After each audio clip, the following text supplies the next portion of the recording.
It's the eerie image exploding across social media. A satellite photo of Hurricane Matthew.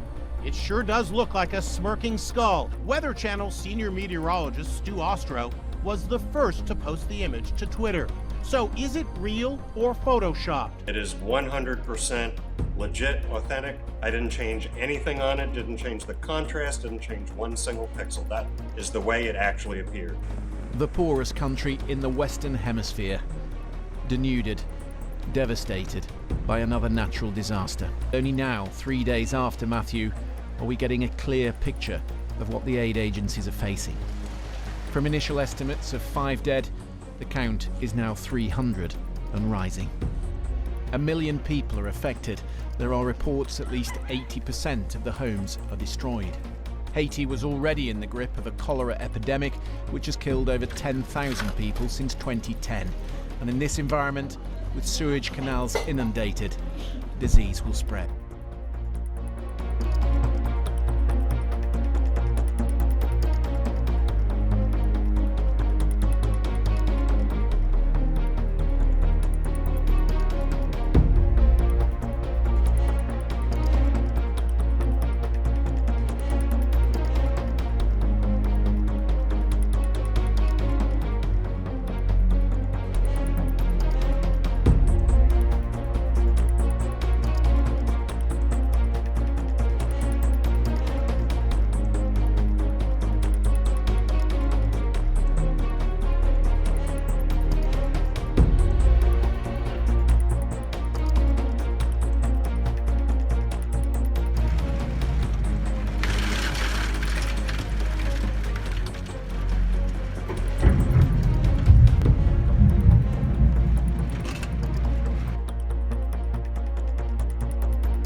After killing hundreds of people in Haiti, Hurricane Matthew has been sweeping up America's Atlantic coast.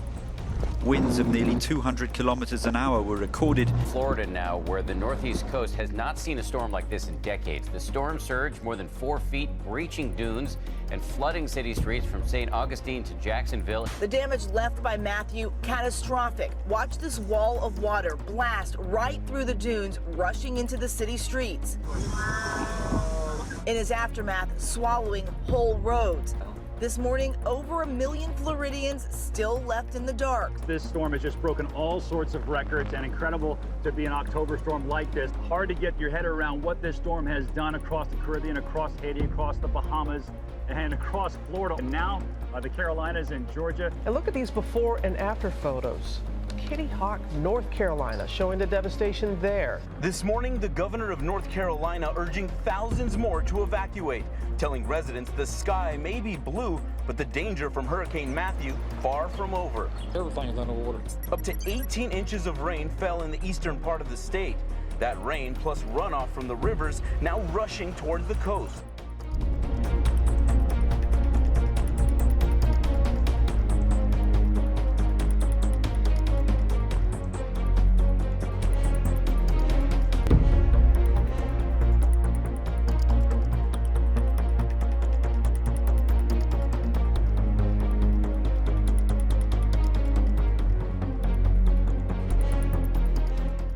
A severe storm hit the eastern Arizona town of Safford.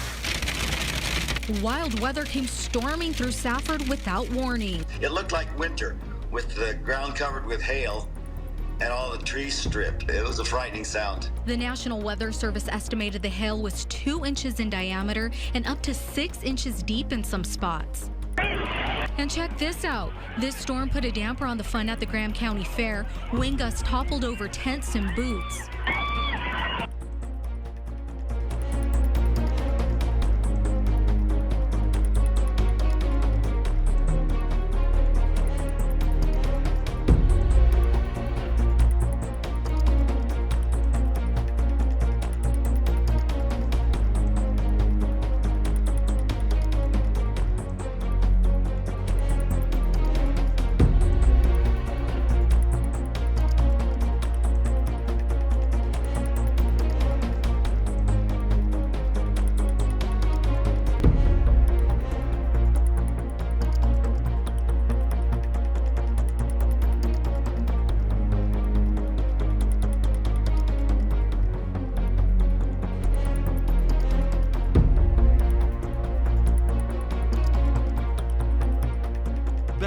Is fast earning the unenviable reputation as the shark capital of Australia.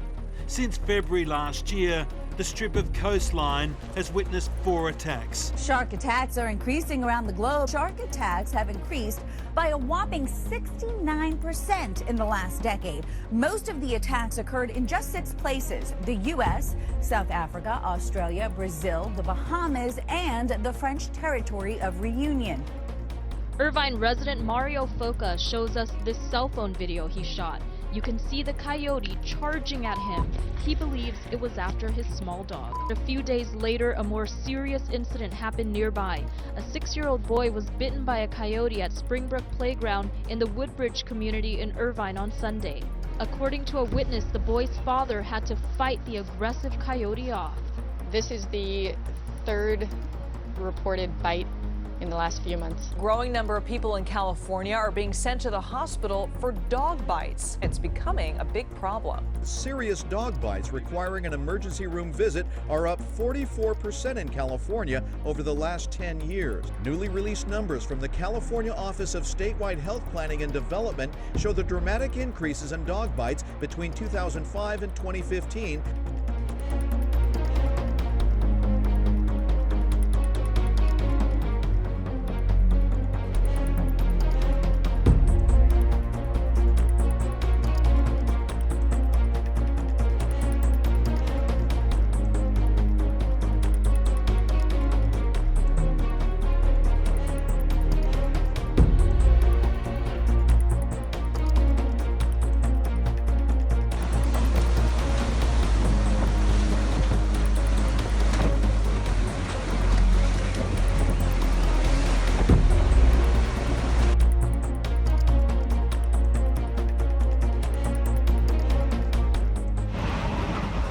Bermuda blasted.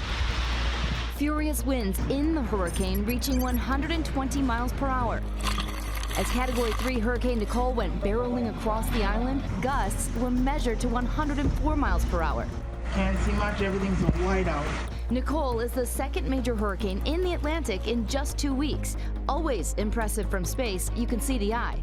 And inside that eye, this drone video taken as the winds briefly calmed. Dude, that's a freaking twister. Dude, that's a Dude, that's a straight up tornado. Oh my gosh, dude. I saw trees just going over. Look at that. Whoa! Look right there. Oh my gosh!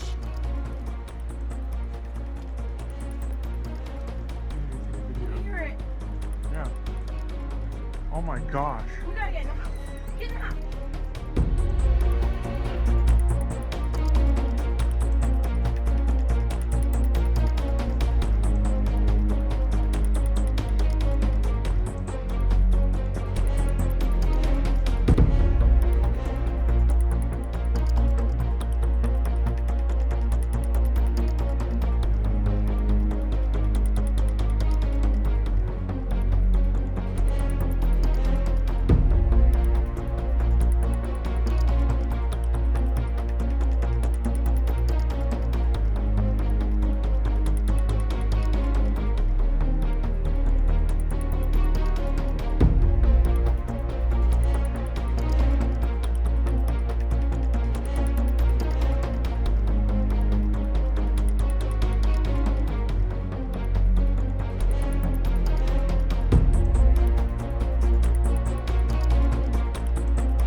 An idea of just how big this sinkhole is and what it's going to take to fix it. We're told the sinkhole is about 220 feet deep from the top of the gyp stack, the widest spot measuring about 152 feet across. As for the overall depth, the company is still trying to figure that out. We're told the company will start pouring concrete into the sinkhole in December.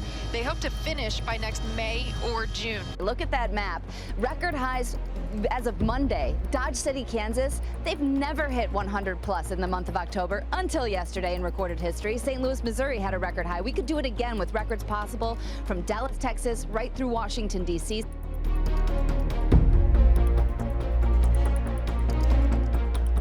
Typhoon Sarika, which also is known by the name Karen in the Philippines, made landfall on Saturday afternoon, and wow, what a storm, packing sustained winds of 130 miles per hour with even higher gusts.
strong earthquakes, one measuring 5.4 and 2 hours later a second measuring 5.9 magnitude, have rocked central Italy. Officials in the town of Viso, not far from one epicenter, have reported a dozen injuries and the collapse of several old rural churches.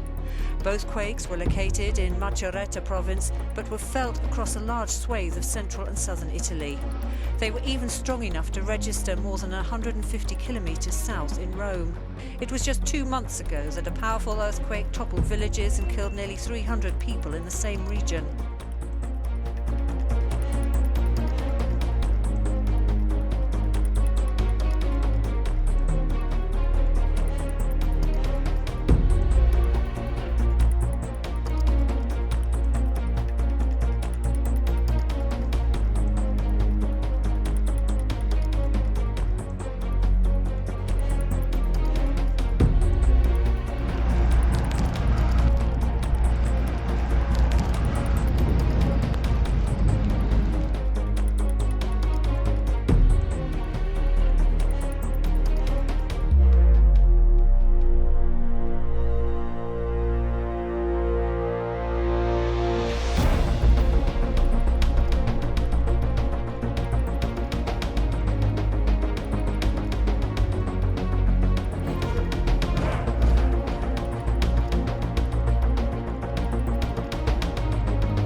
A strong earthquake struck central Italy, destroying a number of churches and other historic buildings. The initial magnitude of 7.1 has been revised to 6.6. Locals say the tremors were clearly felt too in Rome, that's 170 kilometres away.